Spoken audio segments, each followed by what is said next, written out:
in verse 12, may daang matuwid sa tingin ng tao, ngunit kamatayan ang dulo nito. So, ito pong binasa po natin kawikaan. So, dito po natin kukunin yung ating pag-aaralan. So, ang ating pag-aaralan, pamagatan po natin good or bad.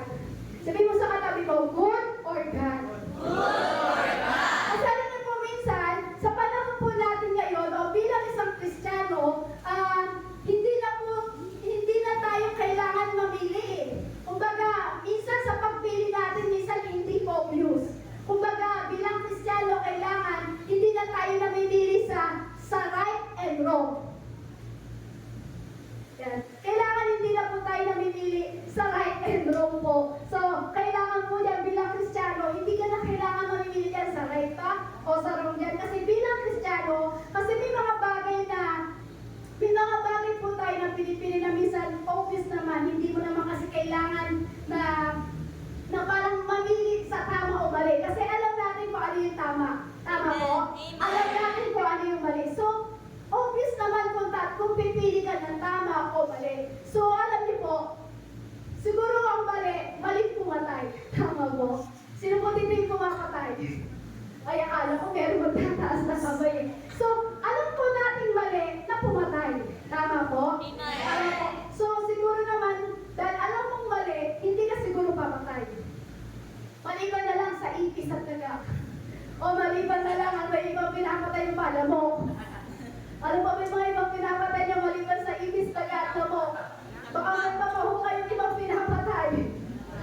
Wala na po. Sigurado po kayo. Alanggam, o, di ba? Langaw.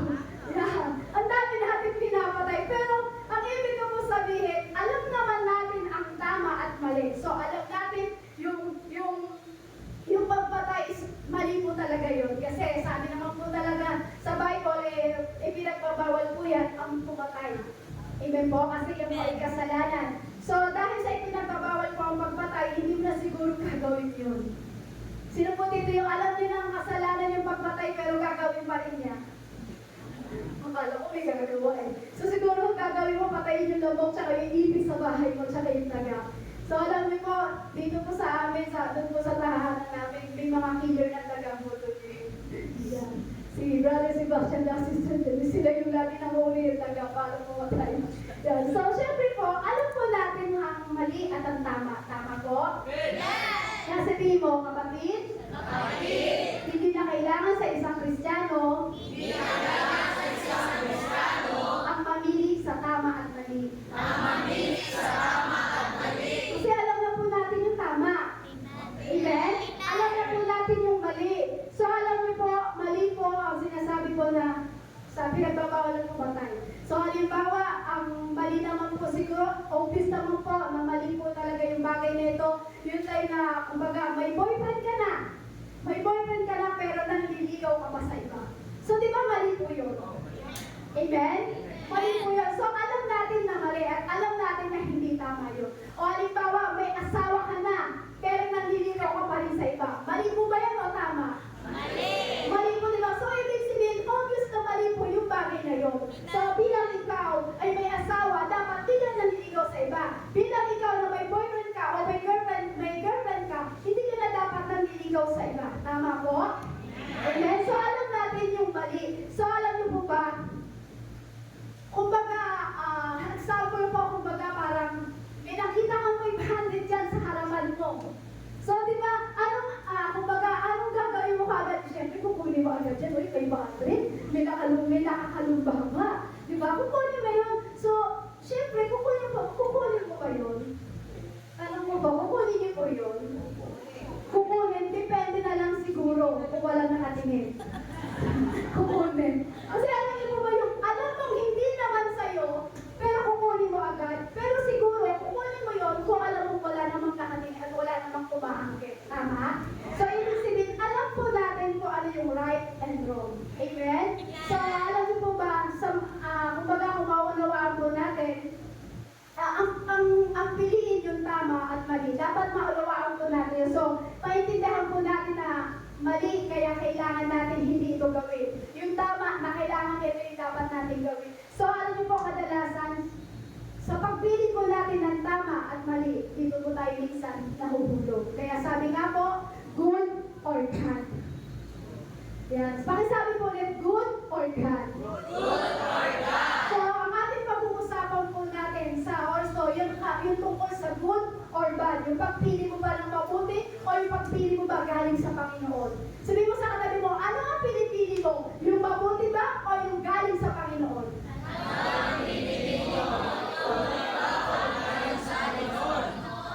Siguro naguguluhan po kayo, ang mabuti, di ba mabuti sister, galing naman sa Panginoon.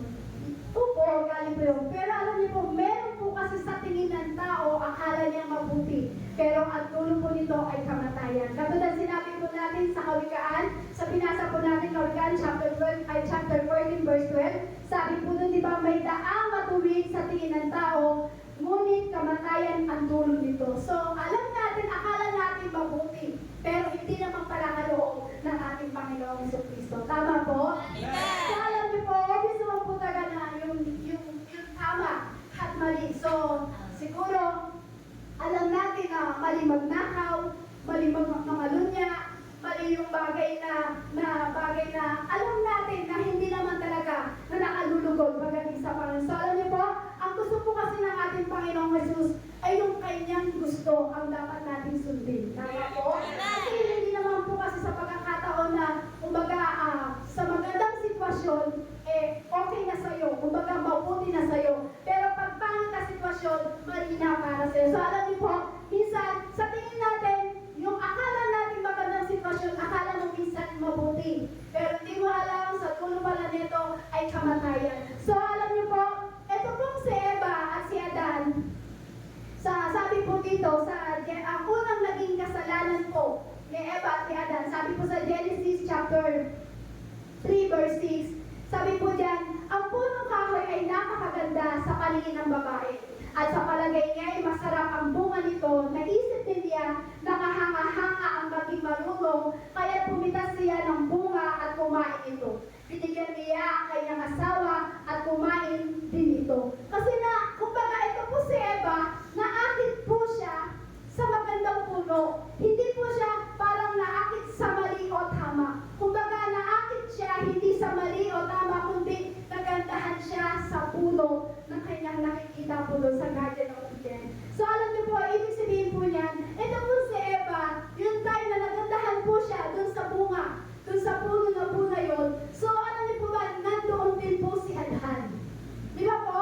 Kung mababasa niyo po ang Genesis chapter 3 verse 6, ang Genesis ko ng chapter 3, makikita niyo po doon kung paano nakikipag-usap si Eva doon sa ahas at kung paano nandoon naman po si Adan. Alam niyo po, sabi nga po, may narinig ako, sabi ko nila, dapat naman daw, hindi naman daw lagi sinisisi ang dating babae. Kasi yung time na ginawa daw ni Eva yun, yung kinuha niya yung mansanas at kinain niya, sabi po doon, nandun naman daw si Adan. So, ibig sabihin, alam lahat ni Adan kung ano yung sinasabi ni Eva at kung paano kinakausap ng ahas si Eva. So, alam niyo po, nandoon po si Adan. So, all the time, kinakausap si Eva ng ahas, nandoon si Adan. So, alam niya lahat kung ano yung sinasabi ng ahas pagdating kay Eva. So, actually po, sumang-ayon po dito si Adan. Kung babasahin po natin yung Genesis na yun, sumang-ayon po dito si Adan. So, nangyari po ito na parang yung utos kay Eva at kay Adan na huwag kakainin yung bungang ito. So, nagbigay ito yung, kumbaga, di ba, yung po yung utos ni Yahweh sa kanila, huwag nilang kakainin yung bunga nito. Kasi yung bunga na yun, ay yung po yung nagbibigay ng pag-unawa sa tama at mali. Amen. Kaya, pinagbabawal po ni Yahweh yun. Pero sabi ng Bible nga po, sa tingin ng babae sa puno ay mabuti kasi nagandahan siya. Napakabuti, pero hindi naman utos ng Diyos. Ang katotohanan po talaga nito, inuulit ko po, hindi lahat ng mabuti mula sa Diyos ay obvious.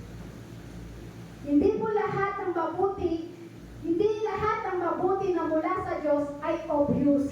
Amen? Amen. Amen po? Kasi alam niyo po, hindi naman po kasi inutos ni Yahweh sa kanila na kainin yun. So, ipinagbawal yung kasi sabi sa kanila, kaya pinagbabawal po yun, kakainin nila yung bunga ng purong kayo kasi yun po yung kasunduan sa tama at mali.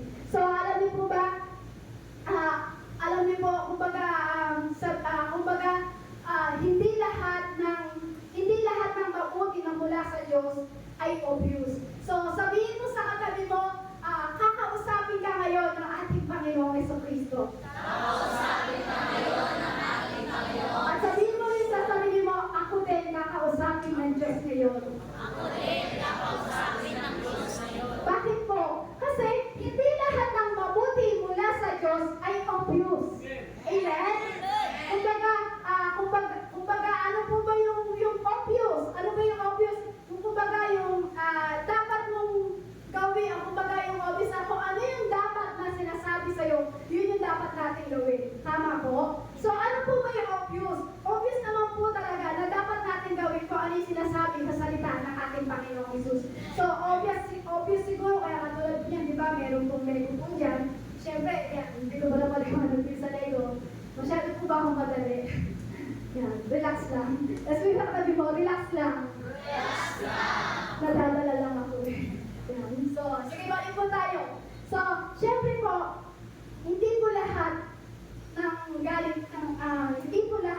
ng mabuti ay mula sa Diyos ay obvious. So, alam niyo po, siguro po, hindi lahat ng mabuti ay mula sa Diyos. Kumbaga, obvious naman talaga kung ano yung sinasabi ng Diyos sa kanyang salita. So, dapat natin sundin. Siguro, obvious po yung alam niyo po yung sinasabi ng mga millennial, yung da. Siguro nagtataka kayo, bakit da? Siguro nagtataka kayo kanina pa, bakit da? So, alam niyo po, siguro po yung mga millennials, alam po nila na parang na may mga bagay na obvious na mabuti, pero parang sinasabi nila na galing ba yan sa Diyos? Sino po yung mga parang millennial dito? Yung parang yung mga next generation natin, yung mga generation po natin yun. Di ba mahilig sila sa ganyan na, uy, alam mo ba? Di ba? Siguro marami po mga millennial. Ganon sila. Eh, sabi ko, bakit kayong ganon may da? So, ibig sabihin yan, alam naman natin kung ano yung tama at mali. Pero kung gusto mo na, alam mo ba? Ganon. Kasi, syempre hindi natin yun. So, hindi natin maiintindihan yun. So, kailangan natin ang sumunod pagdating sa tama at mali kung nanggagaling mula sa ating Panginoong Jesus. So, sabi po dito, not everything good is approved by God. So, mukhang mabuti pero hindi mula sa Diyos. Kung titingnan po natin, ang tingin niya siguro sa Apple na yun, sabi niya, not everything good is approved by God. Pero titingnan niya siguro mukhang mabuti pero hindi naman mula sa Diyos. Amen? Amen? Kaya sabi nga po sa Kawikaan, chapter 14, verse 12, may daang matuwid sa tingin ng tao, ngunit kamatayan ang dulo nito. So, merong daan sa tingin ng tao na akala niya ay tama. Tama po? Merong daan sa tingin ng tao na akala niya ay tama at mabuti. So, may tingin kasi tayo na akala natin tama to. May tingin tayo bilang isang tao na ay mabuti ito. Pero ang tanong, galing pa sa Diyos. Hello, nandiyan na po ba kayo? Amen. Handa na po ba tayo makinig sa salita ng ating Panginoong Hesus? Amen. Tignan mo yung katabi mo ka nandyan. Sige mo, walang matutulog. Walang matutulog. Pagdating sa salita ng Diyos, Pagdating sa salita ng Diyos, dapat gising. dapat gising. Pilat. Yan. Hindi nakabilib. Hindi nakapilit. Yan, pag nakikita niyo po yung katabi, pag nagtulog, isingin niyo po. Ngayon po ako sumama po ang kanyang loob. Sabihin niyo po, mahal ka si kita. Gusto ko na makarinig ang salita ng ating Panginoong Hesus. Amen? Amen? Amen? Sige, palakpakan po natin ang ating Panginoong Hesus. Yan. Balik po tayo sa ating pag-aaralan. So, ang tingin ng tao kasi minsan, akala nila may tingin tayo na akala nila, mabuti ito. Tama ito. Aba, tama ito. Okay ito. Maganda to. So, ang ending pala nito ay kapahamakan. Sino ba naka-experience sa parang sa tingin niya, napakaganda nito, napakabuti ito, pero ang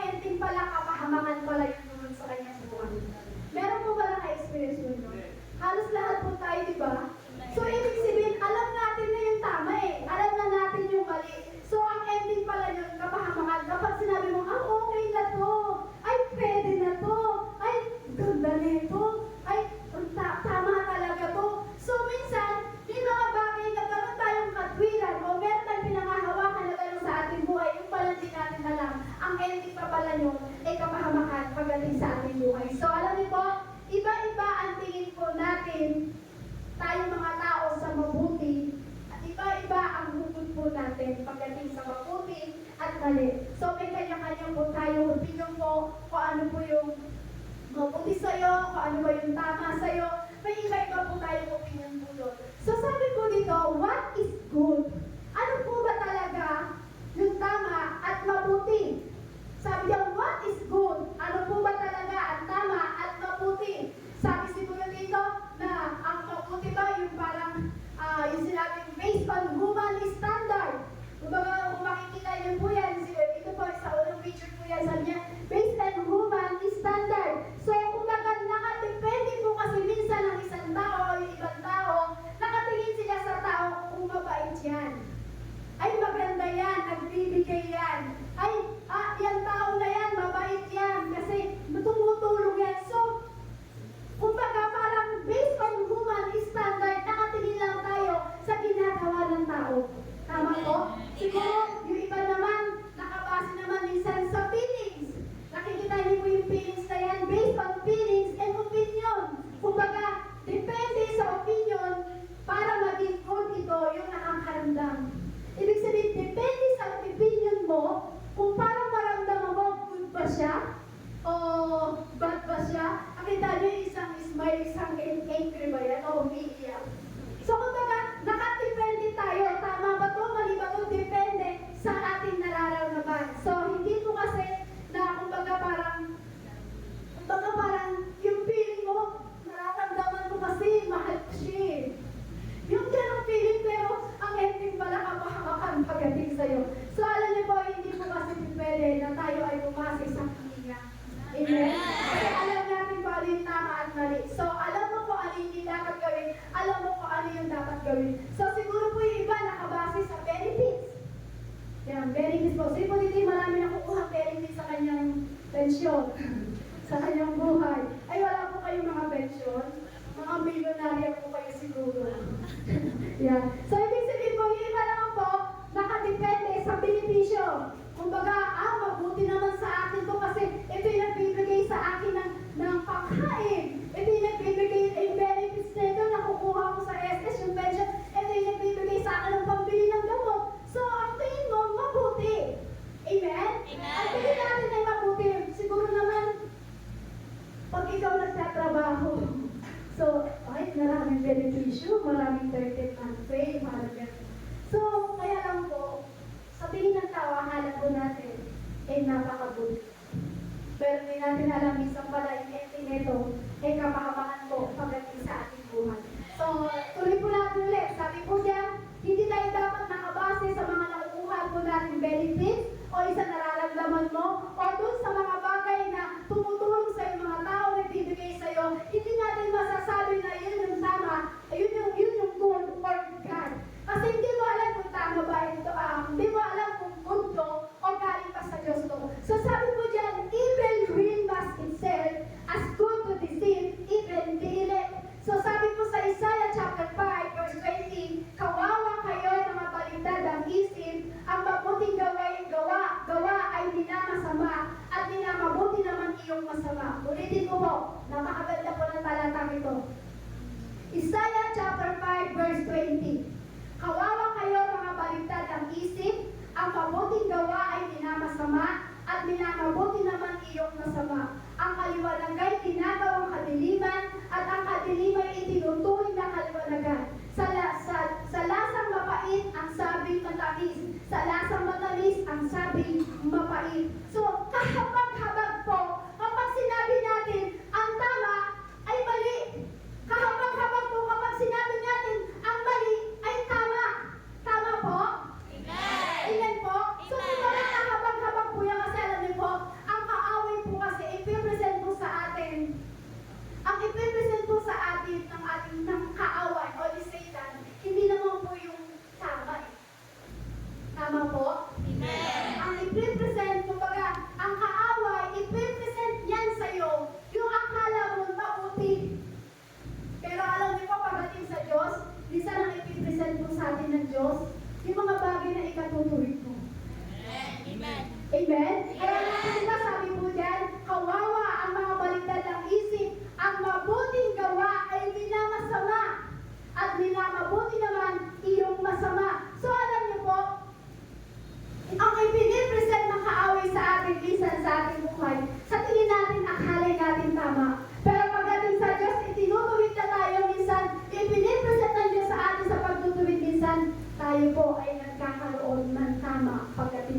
puso. Amen? Amen. Kasi ang tama sa'yo, akala mo, mabuti sa'yo. Sino po dito, ako naalala ko po, ay, ang tingin ko dati yung tama to. Okay to. So, tingin ko mabuti sa akin. Sino po minsan ganun dati yung tingin niya, na parang, pag kumbaga parang, tawag doon, nag-decision siya. Kumbaga, sabi niya, okay sa akin to, mabuti sa akin to. So, hindi mo pala alam pagdating ng ending na yun eh. Kapakabakan. Sino po? Sino po yung gano'n?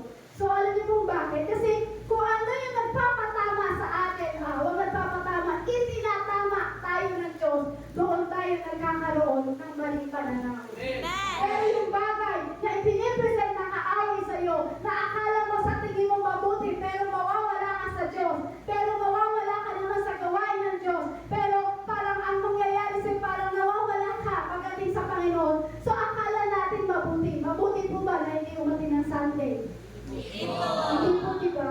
So alam natin kung ano yung tama at mali, kung ano yung good, kung ano yung sagad. Alam mo yung mabuti at alam mo kung ano yung pagdating sa ating Panginoon. Tama po? Tama po? So alam niyo po ba, ang nagbibigay po para sa atin ng kapahamakan sa ating buhay, yung sinasabi po sa Bible, na sinasabi nga po, yung binasa po natin sa Isaiah, na kahabag-habag daw po yung nagsasabi na ang tama ay minamali. Kahabag-habag naman daw po yung nagsasabi na kapag ang mali ay tinatama. So, totoo po yun, nakakahabag po. Kasi alam niyo po, pagdating po sa Bible po talaga, kailangan yan ang susundin natin sa sinasabi ng ating Panginoong Jesus. So, kapag nagsabi ka siguro ng katotohanan sa kapatid mo, magagalit yan. Sino po naka-experience? Yung parang sinabihan mo, itinuwid mo yung kapatid mo kasi alam mo mali yung ginagawa niya, pero nagalit siya sa'yo. May naka-experience po niya? Ay, marami pong nagalit sa inyo.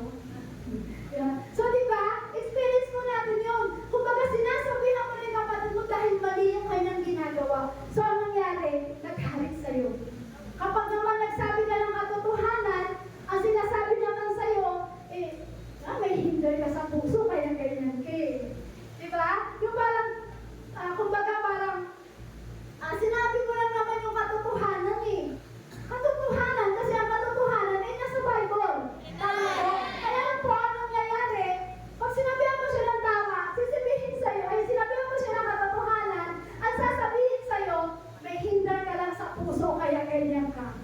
Naka-experience po kayo ng gano'n, na sinabihan kayo, kaya ka ganyan. Kasi may hinder ka sa puso, kaya sabi nga, deception thrives among those who reject the truth. Amen? Ang sinasabi sa inyo yung deception thrives among those who reject the truth. Marami na ang nang-reject. Marami sabi niya, siguro tigilan mo na ako. Tigilan mo na ako. Nakita niyo yan? Diba? Siguro ngayon naka-experience sa inyo, sinasabihan mo sa katotohanan dahil ayaw mo lang siya mapahamak. Siguro ginagawa na, tama na! Tama na!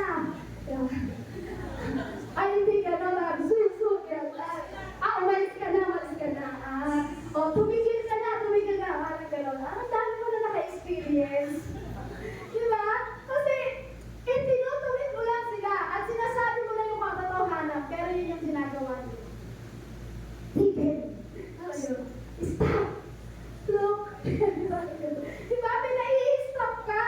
So, alam niyo po, marami na po kayo sa panahon natin na nag-reject sa katotohanan. Amen? Kaya sabi nga po sa 2 Thessalonica chapter 2 verse 9 to 12, yan medyo masahe po natin, nakikita niyo po mali po ba? So sabi po dito, paglitaw ng suwain, taglay niya ang kapangyarihan ni Satanas. Gagawa siya ng lahat ng uri ng kapanlilang ng mga himala at kababalaghan. Gagamit siya ng lahat ng uri ng pagdaraya sa mga mapapahamak dahil ayaw nilang mahalin ang katotohanan ng mga pagliligtas sana sa kanila. Dahil dito, hahayaan ng Diyos na sila'y malinlang ng espiritu ng kamalian at maniniwala sa kasinungalingan. Verse 12, sa gayon mapaparusahan ang lahat na natuwa sa paggawa ng kasamaan sa halip na maniwala sa katotohanan. Ulitin ko po yung verse 12. Sa gayon mapaparusahan ang lahat ng natuwa sa paggawa ng kasamaan sa halip na maniwala sa katotohanan. Sabi po dito,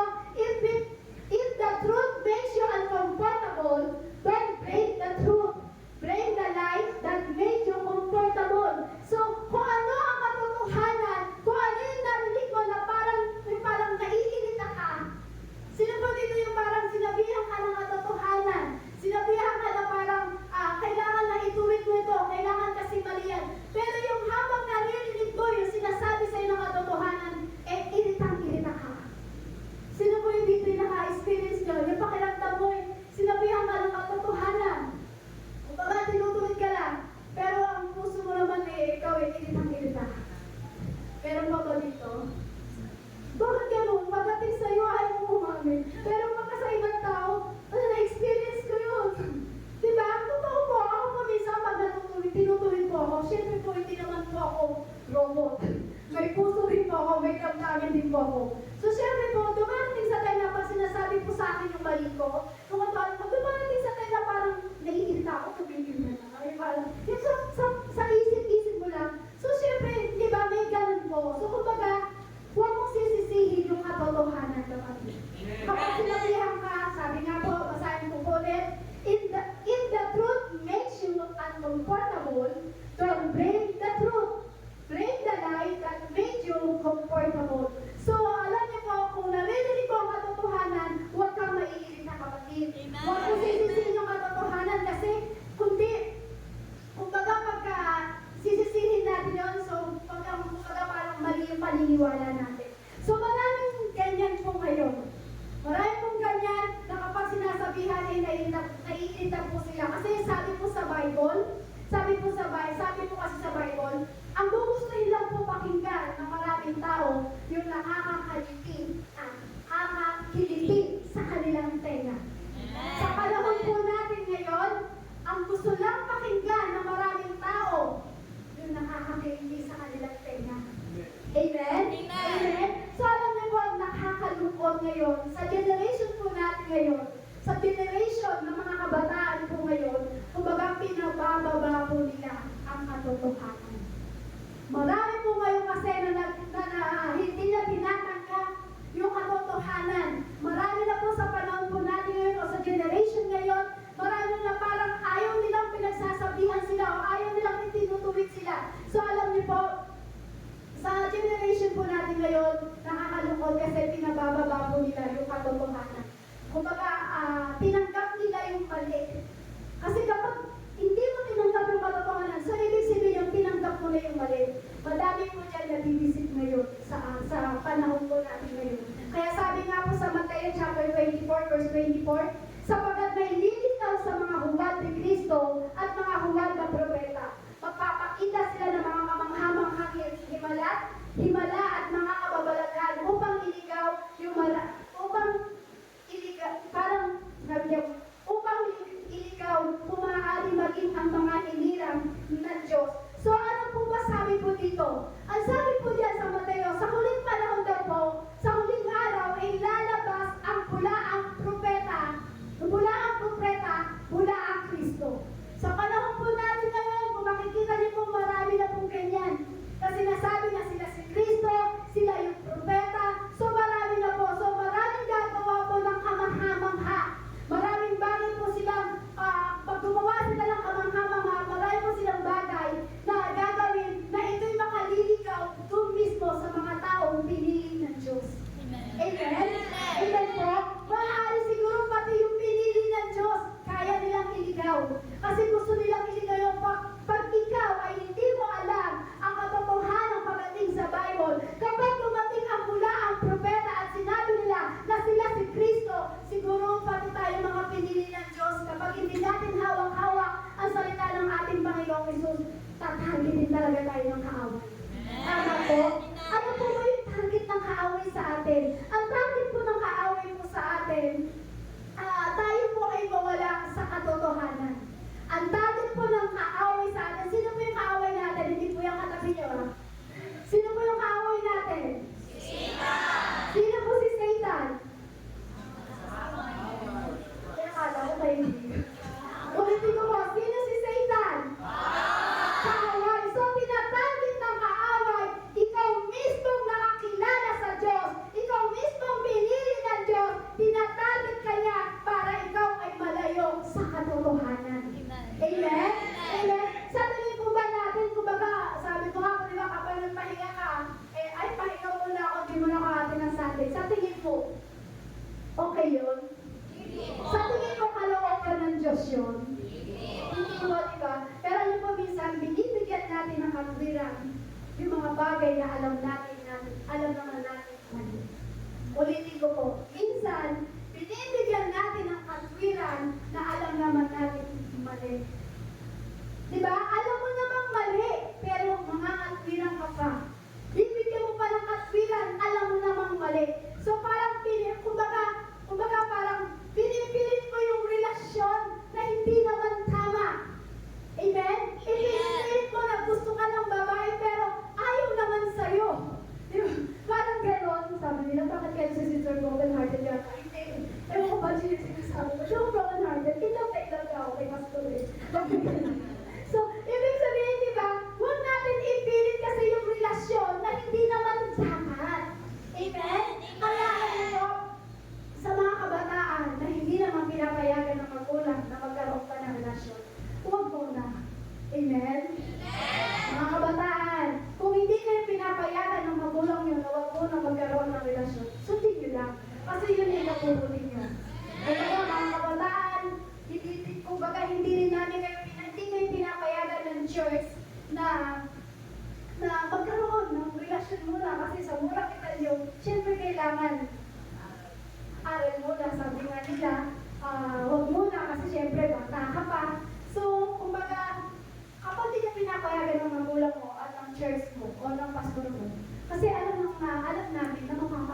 pagdating sa Panginoong Hesus. Amen?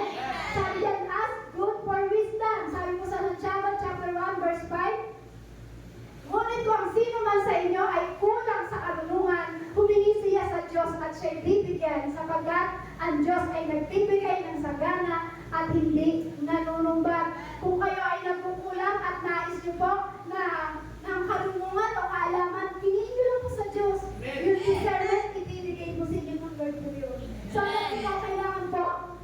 kailangan po hinihingi po natin yan sa Diyos. So, kapag ang pagbibigay at ibinibigay niya sa atin ng discernment, hingin po natin sa Lord yun. Bago ang pagbigay ng Lord sa iyo, o bago ibigay ng Diyos yun sa iyo, kapatid, kailangan hinihingi mo yun. Amen. Hindi basta-basta, dyan, biglang papasok sa discernment. Hindi yung parang pinana ka. Hindi ganun. So, kailangan hingiin natin sa Lord yung discernment para hindi tayo madaya ng mundong ito.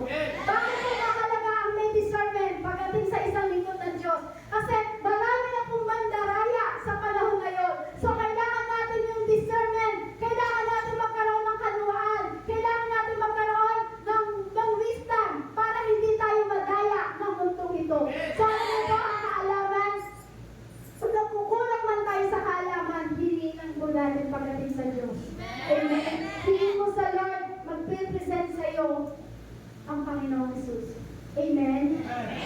Amen po. Alam mo po kapag nagbibigay, pag tayo po yung hihiling po sa Diyos, ipinipresent po ng Diyos sa atin talaga, nagbibigay po siya.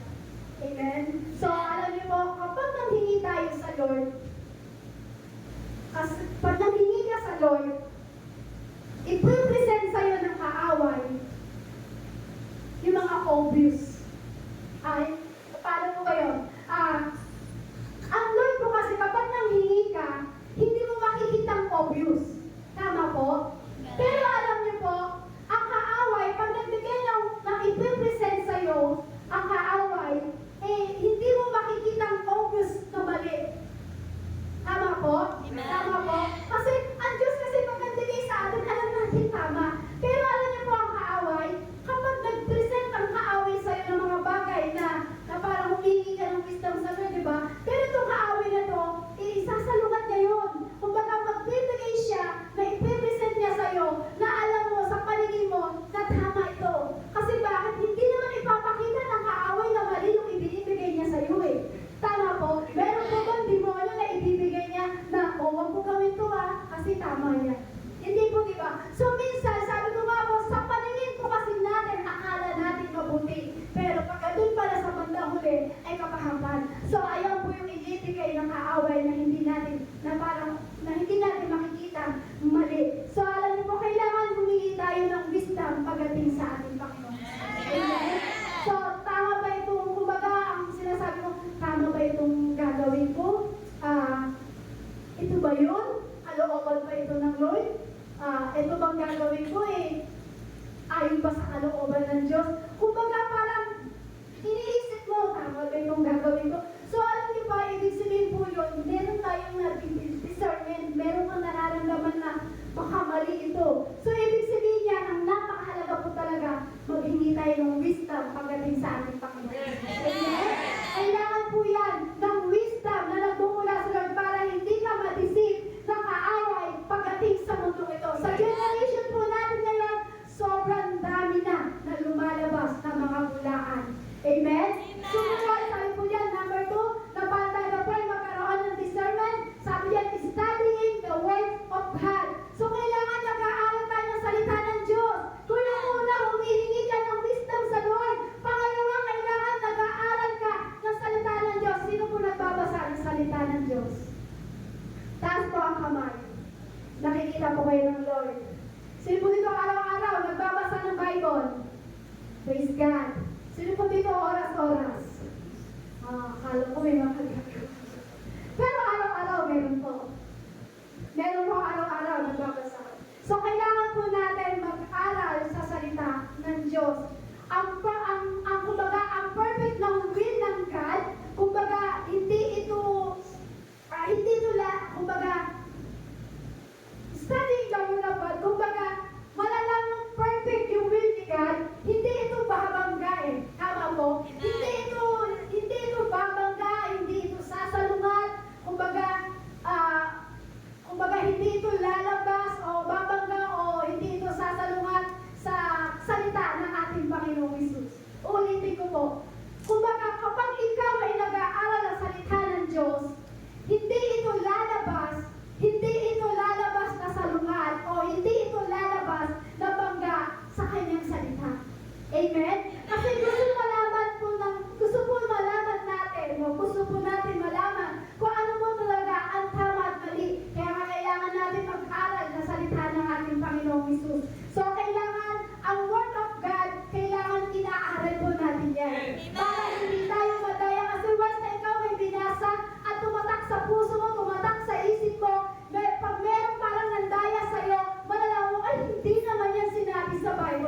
words. Amen? So, kailangan ng word of God po, sabi po sa awit 119, Thy word is a lamp on my feet, and a light unto my path. Sabi po sa 119, verse 105. Kumbaga, sabi mo dyan, ang iyong salita ay liwanag sa aking paanan. Amen? Kumbaga, yan yung nagbibigay sa inyo ng liwanag. Alam niyo po ba, kapag inaaral niyo po ang salita ng Diyos, nagbibigay ng liwanag sa inyo, kapatid. Amen? Nagbibigay sa inyo ng liwanag ang salita ng Diyos. Kaya kailangan, kapag nagbibigay sa inyo ng liwanag ang salita ng Diyos, hindi ka madidisim ng bagay sa mundong ito. Amen? So, kailangan natin magkaroon talaga ng pag-aaral sa salita ng Diyos. Kapag ikaw ay nag-aaral ng salita ng Diyos, pag may bagay na parang may bagay na dumating sa iyo na, ay, teka lang, mali to eh. Bakit? Kaya ka nasasabi mong mali yun, kasi merong nagbibigay liwanag sa puso mo, may nagbibigay ng liwanag sa isip mo, walang iba kundi ang salita ng ating Panginoon. Amen? Ang word of God yan, madideserve mo yan. Kapag meron kang word of God sa puso mo, kapatid, madideserve mo ba yan kung tama ba ito? Amen? Kapag meron kang word of God, tagalogin natin, baka hindi po natin na naiintindihan o naunawaan. Kapag meron po tayong salita ng Diyos sa ating puso, mararamdaman mo yan kung tama ba o mali. Tama po? Kumbaga, malalaman mo kung tama to o mali. Kasi bakit? Meron kang salita ng Diyos na nakatatak sa puso mo. Yun yung bagay na kahalagahan na meron tayong salita ng Diyos sa ating puso. Mahalaga na pag-aralan po natin ang salita ng ating Panginoong Jesus. So, hindi lang po tayo basta-basta nagbabasa. Kailangan natin siya aralin, kailangan lang po natin siya unawain. Kasi ito ang nagbibigay ng liwanag sa buhay mo. Kung ang buhay mo ay madilim, ang salita ng Diyos ang magbibigay ng liwanag sa iyo, kapatid. Amen? Hindi po kumbaga parang, hindi po pala ito na parang simpleng salita lang ng Diyos. Kumbaga, ito po yung nagbibigay sa atin talaga na para hindi natin ikakahamak. Siya yung kalooban ng ating Panginoon Jesus. Amen? Kalooban ba ng Diyos na hindi ka magbasa ng Bible? Pero pag hindi ka nagbasa ng Bible, galinong kalooban niya? Kay Satan. Ulitin ko po, isigaw niyo po, kapag hindi ka nagbabasa ng Bible, kalooban ba ng Diyos yun? Hindi po! Pero kapag hindi ka baliktad ba? Ulitin natin. Kapag nagbabasa ka ng Bible, kalooban ba ng kaaway yun? Hindi po, diba? Pero kapag hindi ka nagbabasa ng Bible, kalooban ba ng Diyos yun? So alam natin kung ano yung tama at mali. Tama po? Sabi po dyan, kapag pinag-aaralan natin ang salita ng ating Panginoon, sabi po dyan, compare and testing against the Bible. Kumbaga, ikumpara mo, itest mo. Kumbaga, ito ba ay labag sa kalooban ng Diyos? Ito ba ay labag sa Biblia? O kumbaga, ito ba ay salita ba ng Diyos? Kasi marami nga po lalabas na mula ang propeta at sisibihin sa iyo na sila ang Mesiyas, sila ang Kristo. So kapag nagpapahayag sa iyo yung bagay na yun, so kailangan, sabi nga, i-compare mo, i-test mo. Sabi po dyan, i-test mo kung kalooban ba ng Biblia. I-test mo kung ito ba yung sinasabi sa Biblia. Ito ba ay sinasabi sa salita ng Diyos. So para hindi ka madaya, dahil ikaw ay nag-aaral na salita ng ating Panginoong Jesus, kumbaga pinag-aaralan mo ang Biblia, syempre may kukumpara mo yan. Tama ba ito? Labag ba ito sa kalooban ng Biblia? Ito ba yung salita ng Diyos? Sabi nga po sa 1 John chapter 4 verse 1, mga minamahal, huwag ninyong paniwalaan ang bawat nagsasabing na sa kanila ang Espiritu. Sa halip, subukin ninyo sila upang malaman kung talagang mula sa Diyos ang Espiritu nasa kanila, sapagkat marami ng huwad ng propeta sa mundong ito. So sabi nga po dyan, marami ng huwad sa propeta sa mundong ito. Kaya huwag kang maniniwala basta-basta lang, kapatid. Sabi mo sa katabi, huwag kang maniniwala basta-basta lang. Huwag kang maniniwala basta-basta lang. Kasi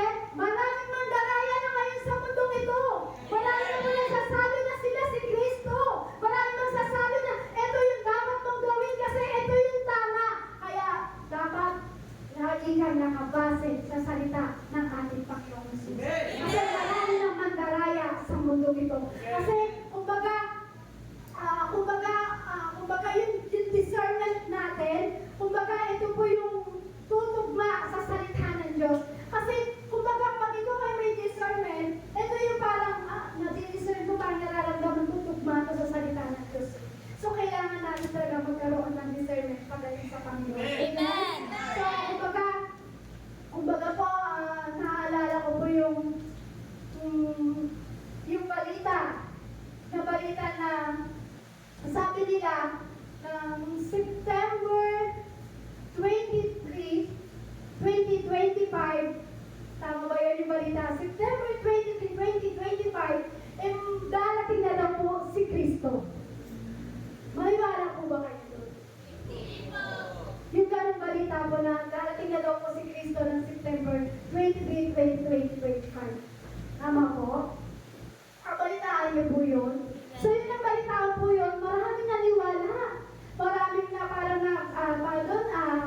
panic buying. Di ba yung lahat, bagay yung mga ari-arian nila, binenta na nila, nag-grocery na sila, at yata ng mga tilata sa groceryhan kinuha na lahat. Kasi sabi nila, parating na daw po si Jesus sa September 23, 2025. So yung balita natin, so alam niyo po, wala pong nakakaalam kung kailan darating ang Diyos. Ang nakakaalam lang po, walang iba kundi ang ating amang nasa Diyos, ating amang kasalan.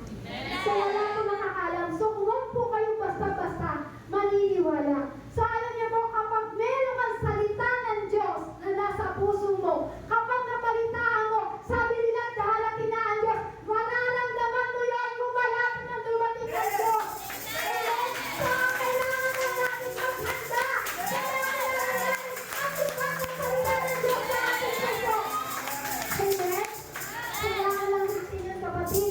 Kailangan natin magtimbak ng salita ng ating Panginoong Hesus sa ating puso. Kasi kung ano yung nababasa mo sa Bible, yun ang paniniwalaan mo. Kung ano ang nababasa mo sa Bible, kapatid, yun ang paniniwalaan mo. Kaya sabi nga po, huwag mong hayaan na ang standard ng mundo ang magdikta kung ano ang tama, wala po yung kung ano yung ang tama, let the word of God be your filter. I-filter mo. Huwag yung puro picture mo lang yung pinipilter mo.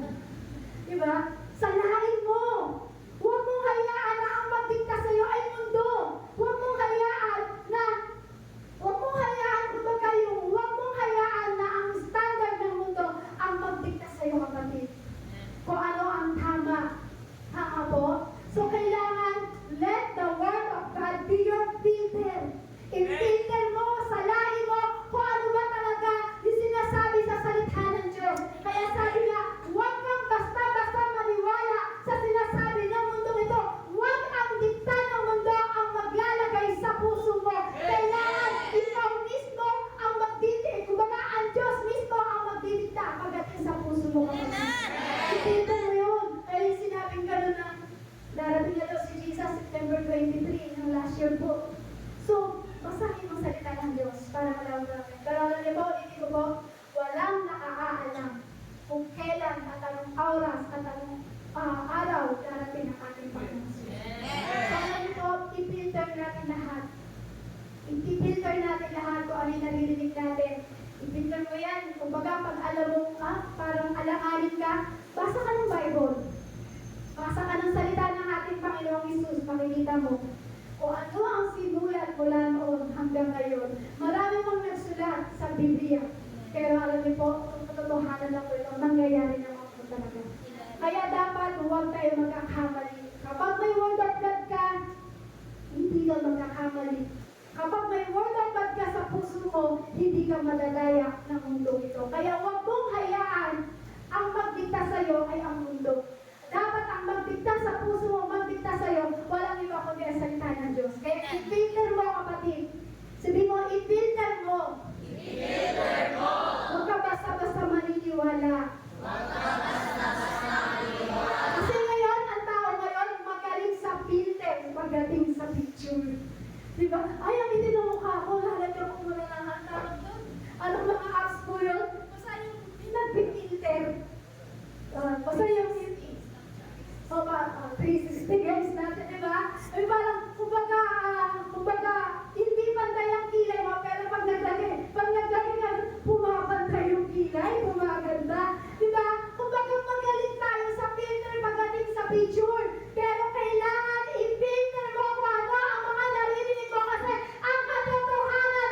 nasa Biblia.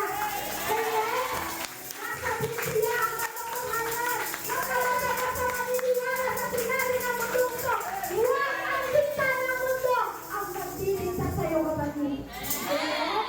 Eh, sabi nga po, diba, para tayo po ay magkaroon ng discernment, ang una, humingi tayo ng wisdom. Pangalawa, tayo po ay mag-aaral sa salita ng Diyos. Pangatlo, align your thinking in God's Word. Sabi po sa Roma, chapter 12, verse 2, huwag kayong makiayon sa takbo ng mundong ito. Sa halip, hayaan ninyong baguhin ng Diyos ang inyong pag-iisip upang maunawaan ninyo ang kanyang kalooban. Sa gayon, magagawa ninyo kung ano ang mabuti, kalugod-lugod at ganap sa kalooban ng Diyos. So, kumbaga, i-align mo na, kapatid. I-align mo na ang salita ng Diyos sa pagdating sa puso mo. I-align mo na ang damdamin mo pagdating sa salita ng ating Panginoon. Kasi sabi ko dyan, ang word of God daw po, kailangan i-align na natin sa ating puso. I-align mo na, kapatid. Amen? I-align mo na ang damdamin mo pagdating sa salita ng Diyos. Kailangan natin yun. Kung yung una humingi ka ng wisdom para magkaroon tayo ng discernment, para maramdaman mo kung tama ba to, para maramdaman mo, good ba to o kalooban ba ng Diyos to. Pangalawa, kailangan natin mag-aral ng salita ng Diyos. So pangatlo, kailangan natin i-align mo ang damdamin mo sa sinasabi ng salita ng ating Panginoong Jesus. Sabi mo, huwag mo kasing ipilit ang gusto mo. Diba? Ina-align ka na ng Lord sa kanyang word eh. Pero ikaw, pinipilit mo pa rin ang gusto mo. Ulitin mo sa katabi mo, huwag mong ipilit ang gusto mo.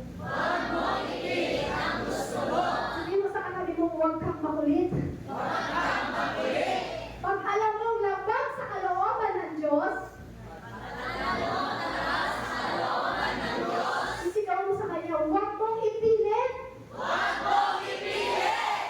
Diba?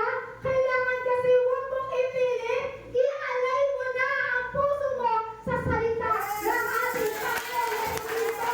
I-align mo ang puso mo, i-align mo ang isip mo sa salita ng Diyos. Kasi yung iba, pinipilit mga tuwiran. Yung iba, pinipilit kahit hindi kalooban ng Diyos, ipipilit pa rin niya ang tigas ng tubig. Amen? Nangangatwiran pa sa Lord. Siguro naiintindihan mo na ako ng Lord kasi maunawain siya eh. Sige, ipilit mo lang ipilit. Pagdating na huli, kapahamakan ang mangyayari sa'yo. Sabi ko sa Bible eh, amen? Huwag lang po tayo madayan ng mundong ito. Huwag lang po tayo umayo sa takbo ng mundong ito. So kapag pilit-pilit mo na hindi na makalooban ng Diyos, malalahayahan ng mundong ito, kapatid. Amen? Kaya kailangan i-align natin ang ating puso at isipan sa salita ng ating Panginoong Jesus. Amen? Kasi kapag in-align po natin ang puso natin sa Lord, binabago niya tayo. Binabago niya yung isip mo. Amen? You must good. Sabi nga po sa Roma chapter 12, verse 2, sabi po yan, diba? Huwag kayong makiayon sa takbo ng mundong ito. Sa halip, hayaan ninyong baguhin ng Diyos ang inyong pag-iisip upang maunawaan ninyo ang kanyang kalooban. Sa gayon, magagawa ninyo kung ano ang mabuti, kalugod at ganap sa kalooban ng Diyos. So, alam niyo po, kailangan po, i-align po natin ang ating puso. Huwag po tayo umayon sa takbong ito. Halimbawa, sinabi lang tayo daw kung umayon sa takbo ng mundong ito. Halimbawa po yung siguro sa isang room, sa isang klase, sa mga mag-aaral, sa mga estudyante.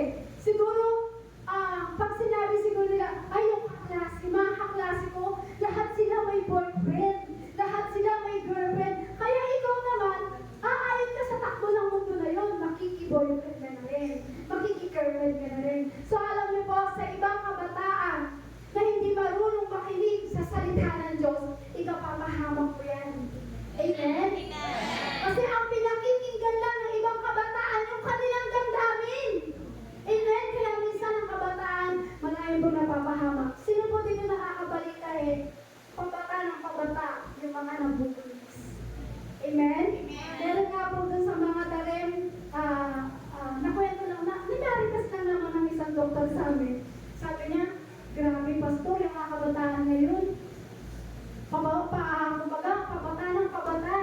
kumbaga 40 years old, meron na po nagpapacheck up.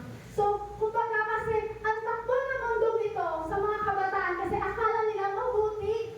Porque alam nila marami sa mga kaklasa nila na may boyfriend, meron mga girlfriend. Siya naman, naingit.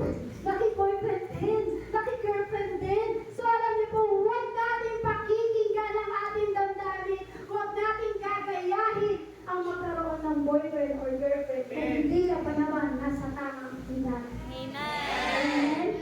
Alam niyo po kung bakit ko binabanggit ang kabataan, alam niya kung paano ang takbo ng mundo ito. Kaya sabihin mo, huwag kang mainggit. Huwag kang mainggit. Sabihin mo, huwag kang mainggit.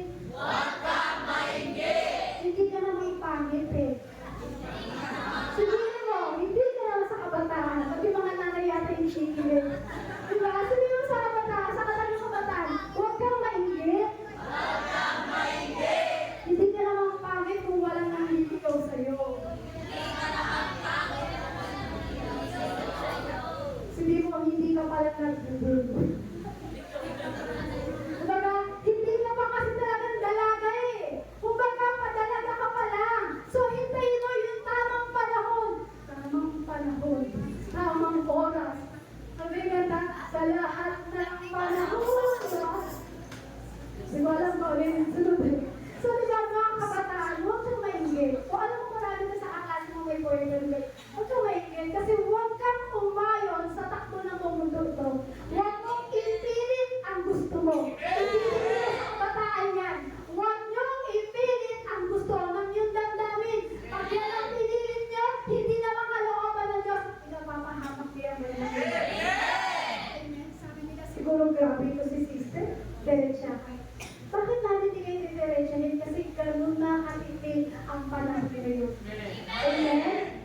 Darating din yan, sipihin mo. Darating din yan, huwag mong ipilit. Darating din yan, huwag mong ipilit. Kasi bakit? Hindi natin dapat pakinggan ang takbo ng mundo ito. Amen? Kumbaga, kailangan natin mag-change ng ating isip. Huwag natin sundin kung ano yung kaisipan ng mundo ito. Kailangan i-align natin ang ating isip at puso sa salita ng ating Panginoon. Sabi nga po sa Hebrews chapter 5 verse 14, ang matigas na pagkain ay para sa may sapat na kulang at mandahil sa pagsasanay ay marunong na kumilala sa pagkakaiba ng mabuti at masama. So dapat pala hindi na tayo nagkakaroon ng parang dapat pala, hindi ka na yung parang kumbaga, pa-baby lagi. Yan.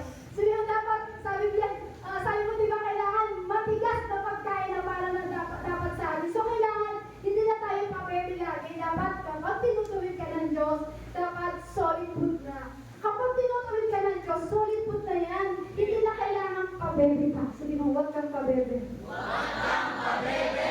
Kasi kapag solid food na ang nakukuha mo pagdating sa salita ng Diyos, yung pagtanggap mo sa salita ng Diyos, walang ibang mangingibabaw sa'yo, kundi yung puso mo pagdating sa Lord. Kahit ba tinutuwid ka, tatanggapin mo yan. Amen? Hindi ka dapat pabebe. Amen? Amen? Kasi alam niyo kung bakit tayo tinutuwid ng Diyos, kasi mahal po tayo ng Diyos eh. Kaya tayo tinutuwid ng Diyos kasi mahal tayo ng Diyos. Alam niyo po, kapag tayo po ay mahal ng Diyos, aayusin niya anong meron po sa atin. Sabi po dyan, discernment is for the matured who have the skill to recognize good and good God's will. So, yung, kumbaga po, kumbaga sa ating discernment po, excuse me po. Kumbaga, di ba, kung makikita po natin, di ba, yung bata ka pa sa salita ng Diyos o bata ka pa pagdating sa pagkakilala sa Panginoon, di ba, alam mo naman din, di ba, kung ano yung mali at tama. O hindi ka pala kakilala sa Panginoon, di ba, alam mo naman kung ano yung tama at mali. At alam mo naman kung ano yung mabuti at kung ano ang kalooban ng Diyos. Kaya sabihin mo, huwag kang kabebe. Amen? Amen? Kasi sabi nila, mag-get decision. Kasi dapat po, kailangan natin ang katotohanan. Amen? Kaya sabi ko dyan, kapag tayo may ganyan na kailangan may survey, makukuha mo natin yung dapat nagbabacheck na tayo. Pag ikaw ay nag-mature, sabi yan, hearing the Holy Spirit voice. So, pakinggan mo ano ang sinasabi sa'yo ng Holy Spirit.